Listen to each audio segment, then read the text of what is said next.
Từ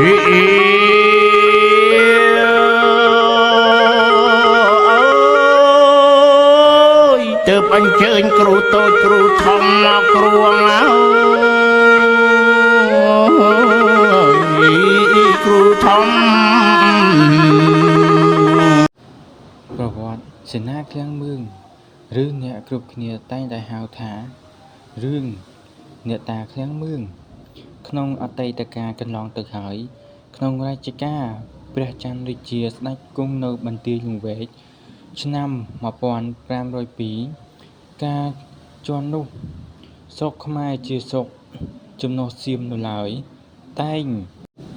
នាំសួយសាញអង្ករឡើងទៅស្រុកសៀមព្រះចៅសៀមចាត់ព្រះរាជបុត្រមួយព្រះអង្គមាននាមមិនពិតប្រាកដឲ្យមកនៅស្រុកខ្មែរដើម្បីមើលការខុសត្រូវធ្វើជាអ្នកត្រួតត្រាខាងពន្ធអាករគ្រប់យ៉ាងក្រែងស្ដេចស្រុកខ្មែរមានចិត្តមិនស្មោះត្រង់បំបត្តិសួយសារអាករយកទៅមិនអស់ឬមួយកន្លែងស្ដេចខ្មែរមានគំនិតក្បត់មានចិត្តមិនត្រង់នឹងរាជការដោយសារប្រការណាមួយទើបព្រះរាជបុត្រពេញព្រះហឫទ័យមកនៅដើម្បីជំនួសនេតព្រះអង្គចំណែកព្រះរាជបុត្រមានចិញ្ចឹមសត្វថ្មាតមួយថ្មាតនោះមានមាយាទចេះដឹងប្រហែលដើម្បីមនុស្សជាខុសត្រូវ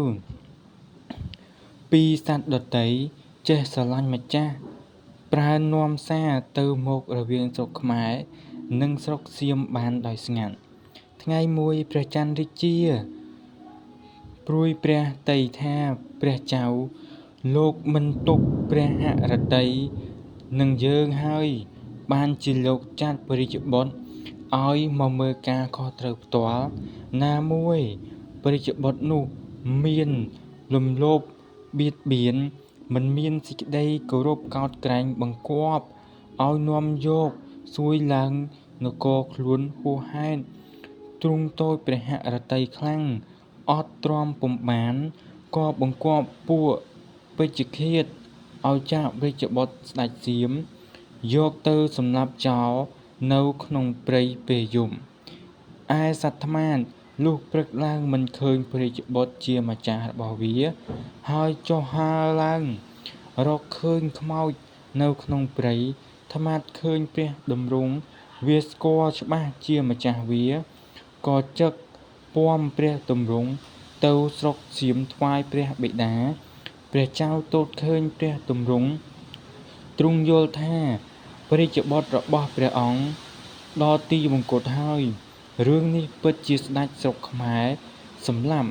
ទ្រង់ក្រោធខឹងខ្លាំងប្រជុំពួកសេនាទ័ព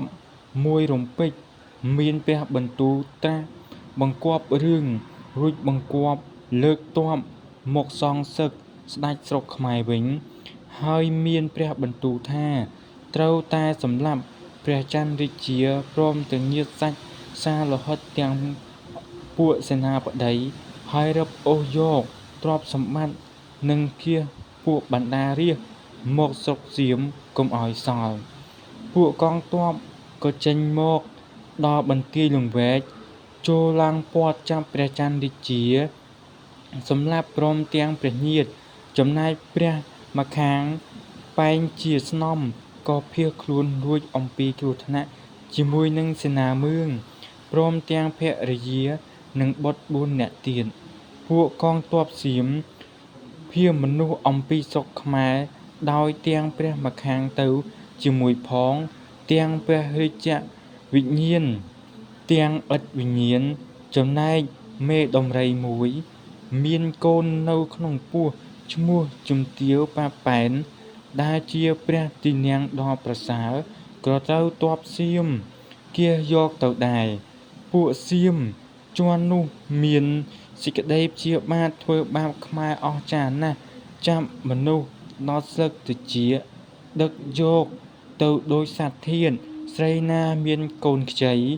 ច្របាច់ការុងឲ្យដំរីជាន់វាលែងតែមានកូនក្នុងនោះ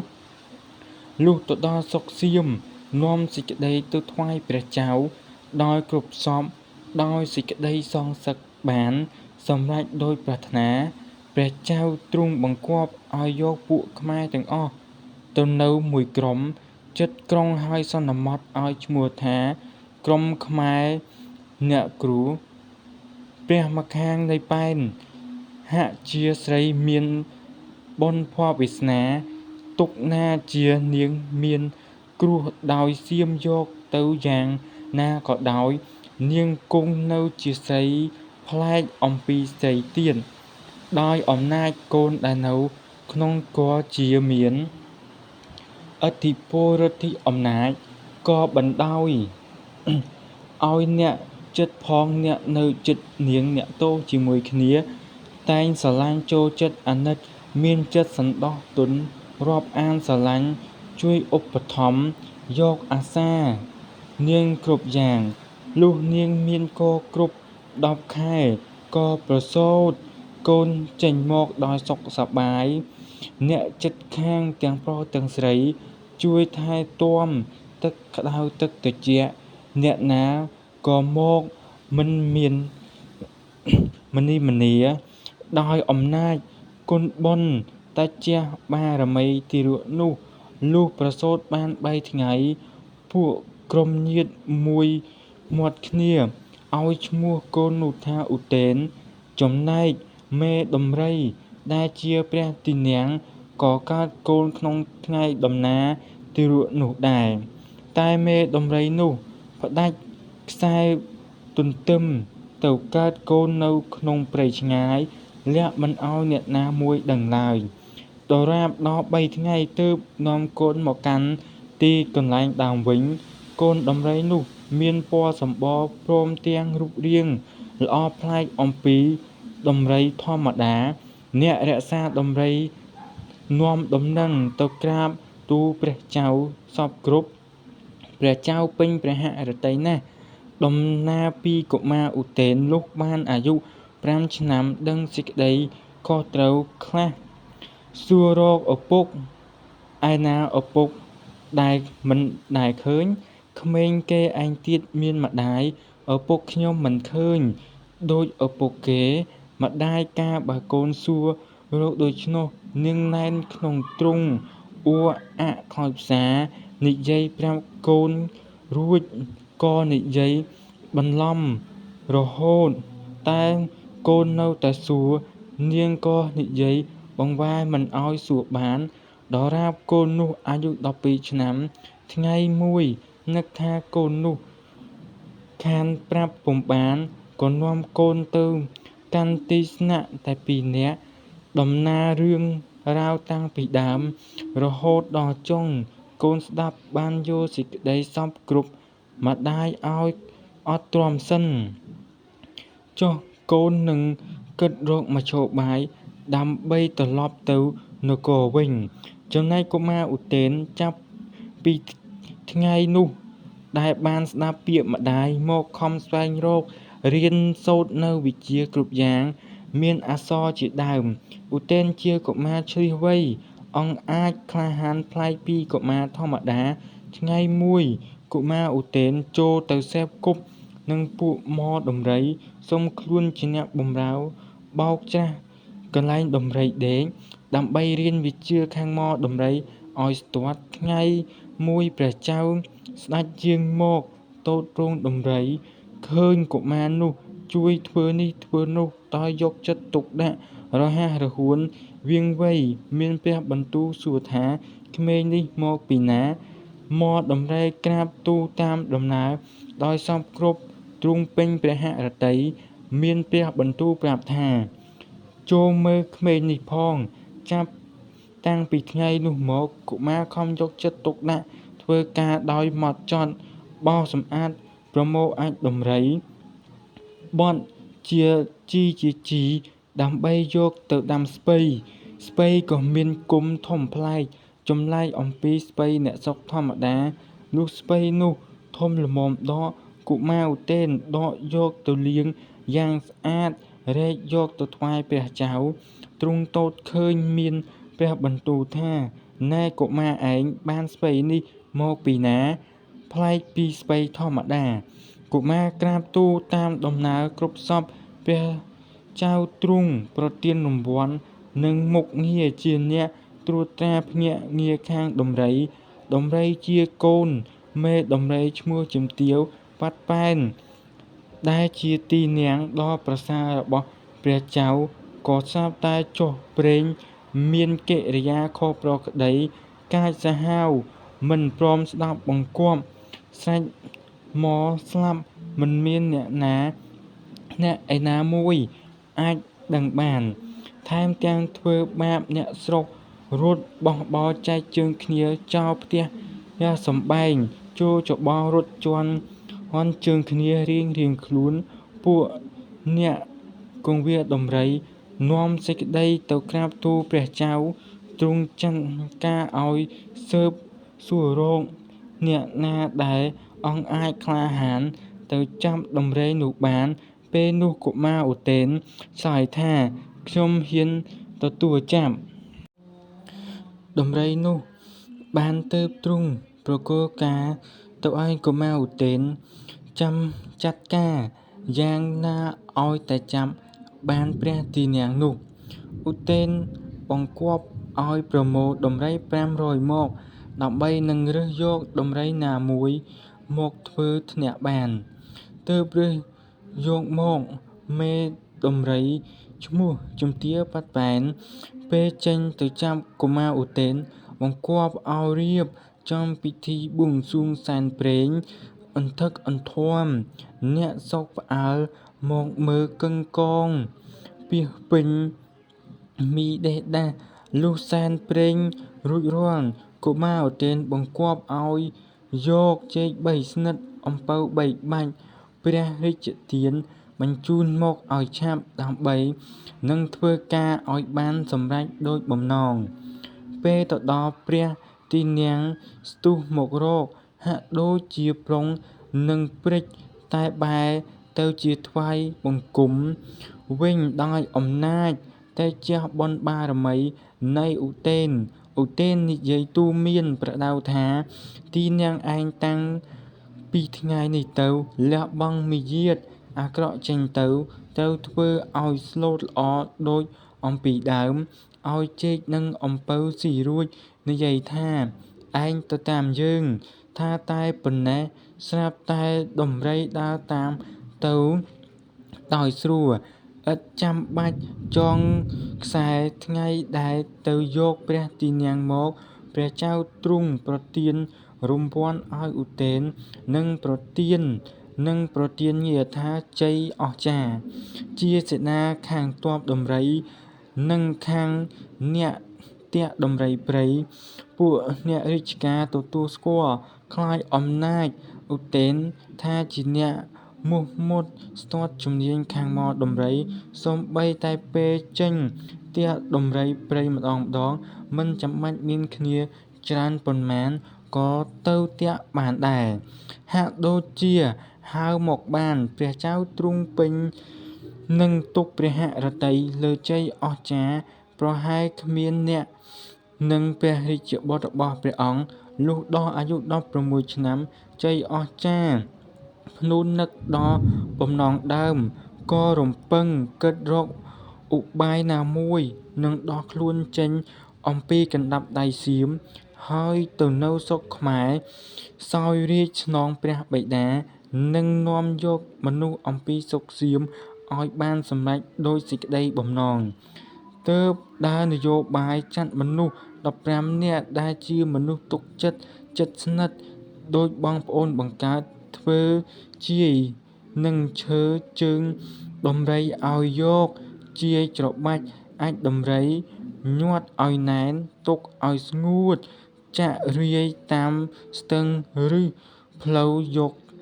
ឈើដំរីដើមសង្កាត់ជាស្នាម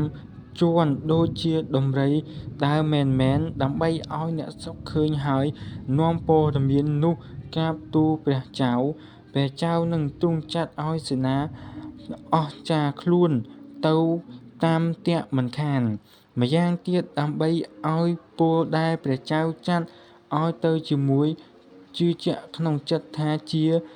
ដានដំរីមែន ចំណែកអ្នកស្រុកលុះឃើញដានជើងដំរី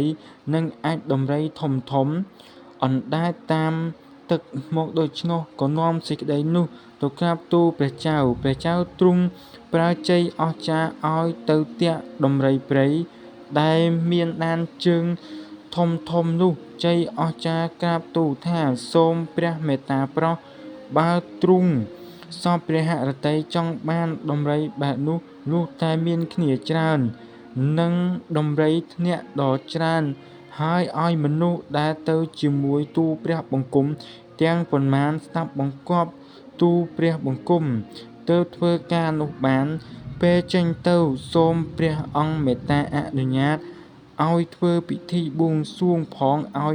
មានជោគជ័យ ព្រះចៅទ្រង់អនុញ្ញាតគ្រប់សំណូមពរ ប្រគល់ការនោះឲ្យអស្ចារ្យតាមត្រូវការធ្វើបែបណា សម្រេចនៅលើជ័យអស្ចារ្យចុះ លុះរៀបចំពិធីរួច ព្រះចៅប្រទានព្រះខ័នសឹកឲ្យអំណាចពេញ បើឈ្មោះណាមិនស្គាល់មិនស្ដាប់បង្គាប់ត្រូវសម្លាប់បាន លុះចេញទៅបានចំនួន15ថ្ងៃ ដល់ពាក់កណ្ដាលផ្លូវ មកស្រុកខ្មែរជ័យអស្ចារ្យធ្វើសារទៅក្រាបទូលព្រះចៅវិញថា សូមព្រះអង្គទ្រង់មេត្តាប្រោស ទូលព្រះបង្គំខ្ញុំទាក់ទងដំរីនោះកាន់តែឃើញហើយគៀកហើយ សូមព្រះអង្គផ្ញើច្បៀងមកជួយខ្ញុំផង ព្រោះខ្ញុំអស់ច្បៀងបន្តទៅមុខទៀតហើយ ពេលនោះឯង ជ័យអស្ចារ្យក៏បានធ្វើសារផ្ញើទៅព្រះចៅសៀម បានលុះត្រាបានផលស្បៀងបន្ថែមអំពីព្រះចៅបន្តដើរទៅទៀតចំនួន5ថ្ងៃក្រោយមក ក៏បានទៅដល់ស្រុកបាត់ដំបង ដែលជាដែនខ្មែរ អ្នកមានស្រុកនៅជិតឆ្ងាយគ្រប់តំបន់រត់មកចូលរួមថ្វាយបង្គំពលសេនា ព្រមទាំងសេនាម្នាក់បម្រើព្រះវរបិតាឈ្មោះមឿង និងកូនប្រុស4នាក់បានចូលមកថ្វាយបង្គំខ្លួន ក៏មានមនុស្សច្រើនល្មមទប់ទល់នឹងព្រះចៅសៀមបាន ជ័យអស្ចារ្យក៏សរសេរសំបុត្រចងនឹងដំរី ប្រើឲ្យទៅអញ្ជើញមាតាមកស្រុកខ្មែរវិញ រួចចងជាប់នឹងដំរីជំទាវប៉ាត់ប៉ែនទៅទទួលម្ដាយ មេដំរីទៅដល់ទីកន្លែងម្ដាយ ពាក់កណ្ដាលត្រៀតមេដំរីវារួចចងទម្លាក់បំពង់3 ដង ម្ដាយភ្ញាក់ដឹងថាកូនត្រឡប់មកវិញ ក៏អុជភ្លើងបំភ្លឺ មើលតែមិនឃើញកូន ឃើញតែសំបុត្រនឹងដឹងសេចក្តីគ្រប់សព រៀបចំដំណើរឡើងជិះមេដំរីយ៉ាងប្រញាប់ខំស្រូតឲ្យលឿន ដើម្បីនឹងទៅជួបកូននៅស្រុកបាត់ដំបង ទើបជ័យអស្ចារ្យប្រកាសខ្លួនឲ្យអ្នកស្រុកដឹងច្បាស់ថា ខ្លួននឹងហើយជាព្រះរាជបុត្ររបស់ព្រះច័ន្ទរាជាគង់នៅបន្ទាយលង្វែក ឥឡូវនេះវិលត្រឡប់មកស្នង